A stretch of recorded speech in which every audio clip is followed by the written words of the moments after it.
Hello, my name is Josiah Shamberger and I will be doing an instructional video on the sport of golf. To start off, we have the golf bag. The golf bag has 6 compartments in it for the clubs. 1, 2, 3, 4, 5, 6.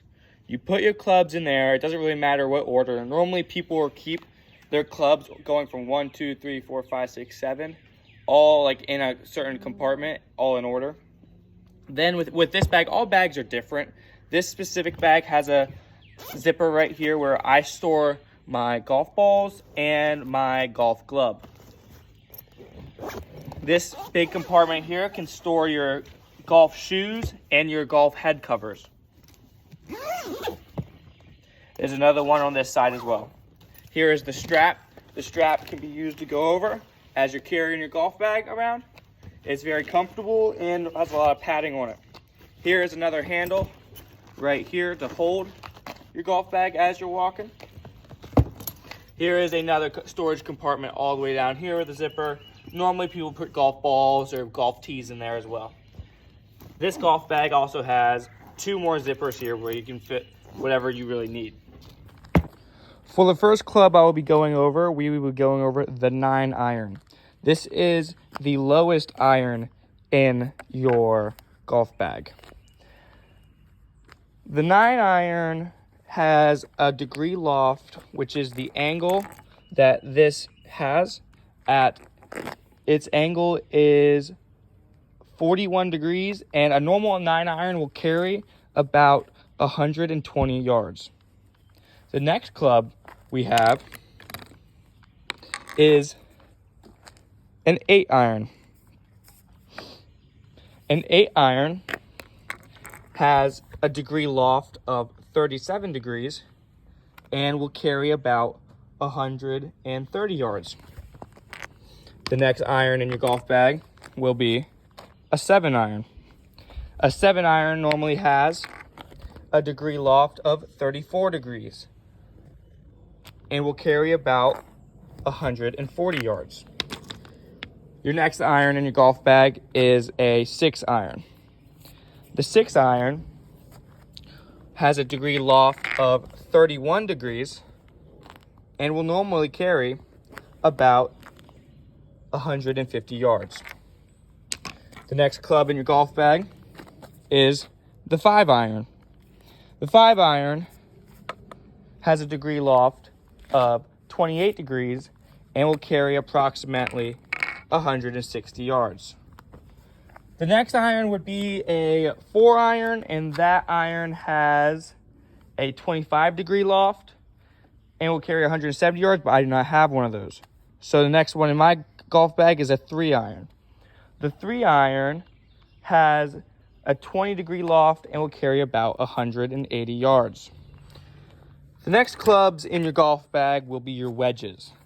Wedges are for short game and have a much higher degree loft. The first wedge in your bag will be a pitching wedge. The pitching wedge has a 45 to 50 degree loft and will carry about 120 yards, or 105 to 110 yards. The next wedge will be your sand wedge. Mine's labeled with S. Here is your sand wedge. The sand wedge will have a loft between 56 and 58 degrees and will carry about 90 yards. The next club in your golf bag will be a 60, or at least mine is a 60 degree. The 60 degree literally just has a 60 degree loft. This is for shots that are short range and you want a higher chip shot. 60 degrees have a 60 degree loft. The next wedges that people will have in their golf club bag are a gap wedge and a lob wedge. I do not have either of those, but those have between a 58 and a 64 degree loft. The next club in your golf bag will be your putter. The putter has a 4 degree to 8 degree loft. The putter is the club that you will use when you are hitting the ball on the green, keeping it flat and rolling it into the hole. The next club in your golf bag will be your longest club that you will hit the farthest, and it is your driver. This driver has a 10.5 degree loft, and that is pretty average for most drivers. Some drivers have an 11 degrees, some drivers just have a 10 degree. But this is the club that you will use off the tee, and you will use for your longest. Anything you want to hit above 200 yards, use your driver. Start off, we have the putter. The putter is what you'll be using on the green once you hit it onto the green. Now, for the putter, you want your stance to be feet pretty close together, your hands, left hand on top of the putter, right hand over your thumb. Holding up like this, chest up, arms out. Make sure if you come in and you look, right here will be a little diagram that will show you where you should hit the center of the ball. Aiming your putt, you should be lined up with that diagram. Swing back, hit it, and that's your putter. Next club I will be demonstrating is your 60 degree. Now this type of hit will be as pretty much all your wedges will be hit like this.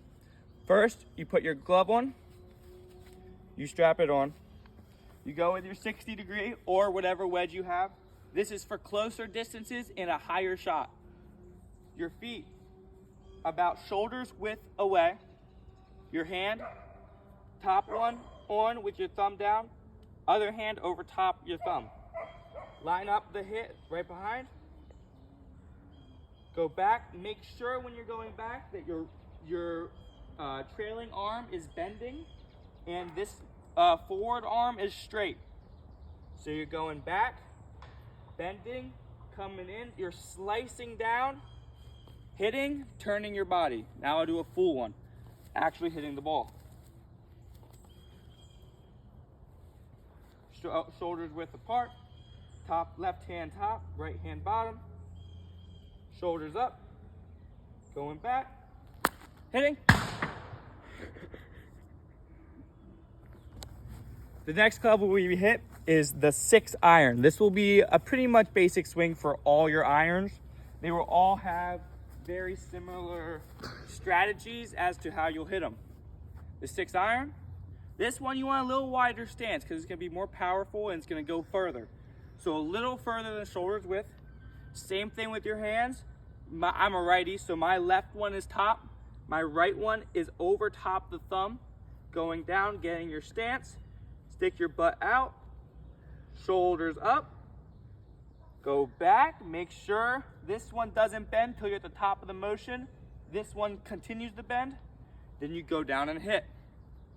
Here's the demonstration. Turn your body, keeping it turned, keep your eyes on the ball as you hit. When you turn your body, this foot stays like this, but you turn and you pivot on this, your back foot, and then you watch the ball where it lands so you don't lose it. Next club we will be hitting is your driver. The driver is the club that you hit off the tee that goes the furthest. You need to use a tee for your driver. You tee the ball up, the ball sits on top of the tee. Going over, you have your tee, your ball, you put the tee into the ground, keeping the ball up with the driver. Many people have a different stance. This is my preferred stance. I step, my back foot is lined up with the ball. Left foot is forward. I get lower. Hands are still the same. Left hand here, right hand over top. Make sure, look, with the driver is the same as your putter. You have a thing that shows you where to hit it. That's where you should hit the ball. Hitting the ball, get in your stance, get lower, get your hands right. Swing back, same swing, going through, power, hit. See, but I messed up there. When I went and I hit, I picked my foot up. I didn't keep it level. When you hit, your foot, this one, should stay. This one should turn facing the direction you hit. For materials of the club, from wedges to irons, all of them are exact same materials. Everything is stainless steel. The shaft is stainless steel. The head is stainless steel. Then you have a rubber gripping. But when you get to the driver, this driver is more lightweight and has a bigger head. So the head of the driver and the shaft are both made of titanium. Majority of them are made of titanium. That is due to its lightweight capability and strength. And it also has the rubber gripping. All right, let's talk about how the game works. So, on a golf course, there are 18 holes. The first 9 holes are called the front 9. The back 9 holes are called the back 9. That makes up the 18 holes. So you start off on hole 1. Hole 1, let's say, is a par 4. What's a par 4? A par 4 is how many shots it takes to get it in 4. So for a par 4 is it takes 4 shots to get the ball in the hole. All right. So you hit it, you hit your driver, you land it close, you hit an iron, you get closer, you hit a wedge, you get closer, then you put it in. That's 4 shots. Then that makes par. Say you did it in 3 shots. 3 shots would be a birdie. Then say you did it in 2 shots. 2 shots would be a albatross. And then say you did it in 1 shot. 1 shot would be a hole-in-one. A hole-in-one is the best thing you can get. So that was for a par 4. There are par 3s and there are par 5s. Par 3s are the shortest distance you will have to a hole. Par 3s are normally between 150 yards to the hole and 250 yards to the hole. Par 4s are normally 250 yards to the hole till 450 yards to the hole. And then par 5s are the biggest hole, and they are normally around 400 yards to 600 yards to the hole. Par 5s are the most difficult hole in golf. So basically, with a par 5, you gotta get it in 5 shots, and a par 3, you gotta get it in 3 shots. The golf course will give you a scorecard where you write how many shots it took you on each hole. So for the first hole, say it took you 5 shots, you would write a 5 down. Next hole, you say it took you 3 shots, you would write a 3 down, and etc. All the way through 18 holes. Then, at the end of the round, you compile all your scores, and the person with the lowest score, the lowest number of hits into the hole, will get the win, will win the game. And that's how golf works.